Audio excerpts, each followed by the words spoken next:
Hello les amis, c'est Karen sur la chaîne de Cas Concret. Aujourd'hui, je voulais aborder un sujet par rapport aux ruptures amoureuses parce qu'on va toujours entendre cette fameuse phrase qui va dire « Plus jamais je me remettrai en couple, j'ai trop souffert, plus jamais je veux tomber amoureux ». Moi, je voulais aborder cette phrase à un niveau en fait supérieur de l'être humain, à un niveau qui va être beaucoup plus serein en fait, beaucoup plus aligné et beaucoup plus sage. Voilà, dans la sagesse. Alors vous allez peut-être me dire que l'amour, c'est pas la sagesse. Certes, c'est vrai aussi. Quand on évolue sur soi, quand on réfléchit, quand on travaille sur soi, ce qui va se passer, c'est que ça va vous permettre en fait d'être beaucoup plus attentif aux marqueurs, aux synchronicités que la vie va vous envoyer. Et du coup, quand vous allez tomber sur une personne et puis que cette personne, elle va avoir un discours qui ne colle pas avec votre sagesse, tout de suite, vous allez avoir un petit, vous savez, ping, l'ampoule dans la tête, il va vous dire « Attends, qu'est-ce que je viens d'entendre là ?»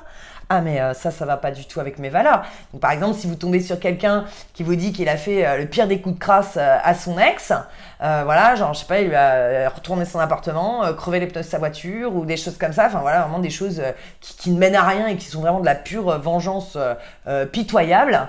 Et ben du coup, vous allez vous retrouver à vous dire ah mais attends, s'il a fait ça à son ex, il ou elle a fait ça à son ex avec qui il est resté pendant des années. Ben, pourquoi vous ne le ferez pas à vous après tout? Donc ça, c'est un marqueur. Ça, c'est une synchronicité. Donc vraiment, je vous invite vraiment dans votre sagesse à reconnaître les comportements qui pourraient être éventuellement nocifs que cette personne, elle va vous raconter qu'elle a eu dans le passé, par exemple. Mais vraiment reconnaître que ces comportements, ils peuvent être nocifs pour vous, mais pour eux aussi. Donc dans ces cas-là, qu'est-ce qui va se passer? Dès que vous allez avoir des marqueurs, si vous démarrez une relation avec quelqu'un, vous allez avoir ce marqueur-là, et tout de suite vous allez vous dire ah non, moi c'est pas une personne que je veux qui soit dans la colère comme ça, dans la vengeance comme ça, dans la revanche comme ça, etc. Donc vous allez faire le choix de ne pas continuer ou de ne pas entamer cette relation avec cette personne. Alors vous allez me dire du coup, bah oui, mais il n'y aura pas de relation. Oui, certes, il n'y aura pas de relation amoureuse, mais en réalité, il y aura une relation, un partage, un échange qui va être beaucoup plus beau, qui va être beaucoup plus à un niveau supérieur et qui va, vous allez vous mettre vous dans le personnage de celui qui va dire non, je refuse de te faire souffrir et je refuse de te laisser me faire souffrir. Parce qu'il y a beaucoup de relations qui marchent dans un triangle de Karpman. Hein. Le triangle de Karpman, c'est le bourreau, le sauveur et la victime. Et j'en parlerai dans une autre vidéo, sans problème.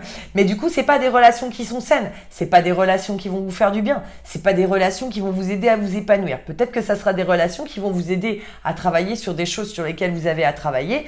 Mais en attendant, quand même, le but d'une relation, à la base, c'est quand même d'être heureux ensemble, à deux, de partager, d'évoluer ensemble, de contribuer, voilà, vraiment l'un avec l'autre par rapport dans l'amour à l'évolution l'un de l'autre et à l'évolution de chacun. Voilà. Donc effectivement, vous allez vraiment aiguiser votre radar et ça va vous permettre de savoir si cette personne elle est faite pour vous ou si cette personne elle n'est pas du tout faite pour vous. Et donc du coup, vous allez arrêter une relation, je vous dis, beaucoup plus tôt ou ne pas la commencer, ce qui fait que vous allez beaucoup moins souffrir ou voire pas souffrir du tout. Quand vous faites ça, ça veut dire que vous êtes vraiment quand même passé à autre chose. C'est-à-dire que vous avez vraiment de la réflexion. Vous n'êtes plus dans l'action irréfléchie de « Ah, je rencontre quelqu'un, ah oui, c'est formidable, je me lance à fond dedans », même si cette personne, par exemple, elle dit tout plein de choses qui n'ont rien à voir avec vos valeurs et vous-même et ce que vous êtes, etc. Et que en temps normal, vous diriez « Mais moi, ça va pas, je me vois pas du tout avec quelqu'un ». Et là, vous foncez la tête la première, et puis bah, c'est bien le cas de le dire, bah, vous allez vous prendre le mur la tête la première, hein, puisque vous êtes en train de foncer. Non, moi, je vous parle de faire la même chose de manière un petit peu plus réfléchie. Et quand vous faites ça, vous êtes dans le respect de vous-même, mais vous êtes dans le respect de l'autre aussi. Donc ça, c'est super important parce que du coup, l'autre, vous allez aussi lui éviter à lui de se faire du mal, de vivre des émotions négatives et des choses comme ça. Et puis surtout, vous n'aurez plus la sensation derrière d'avoir trop souffert, donc de ne plus vouloir tomber amoureux, parce que c'est ridicule de faire une vie sans amour, hein, vous en conviendrez quand même, enfin j'espère pour vous en tout cas. On est venu, on est des êtres, hein. Il y a deux émotions générales sur Terre, hein, c'est la peur et l'amour. Après, toutes les autres émotions découlent soit de la peur, toutes les autres émotions découlent de l'amour. Donc voilà, c'est Star Wars, hein, pour ceux qui aiment. Moi, je suis fan, perso. Donc voilà, Star Wars, l'amour ou la peur, le côté obscur ou le côté lumineux de la force. Ça, c'est à vous de choisir. Voilà, donc voilà, je vous remercie de m'avoir écouté jusqu'au bout. J'espère que ça vous plaît. Je voulais vous donner un autre point de vue par rapport à tout ça.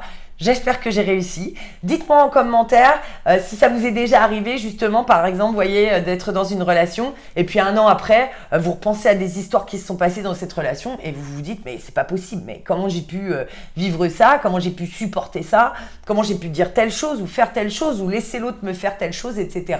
Enfin voilà, partagez avec nous votre expérience, ça sera super pour le groupe. Je vous remercie. Si la vidéo vous a plu, n'oubliez pas de la liker et de la partager. Et puis de vous abonner aussi si ça vous plaît pour ne rater aucun contenu. Je vous embrasse bien fort et je vous dis à très bientôt. Bye bye!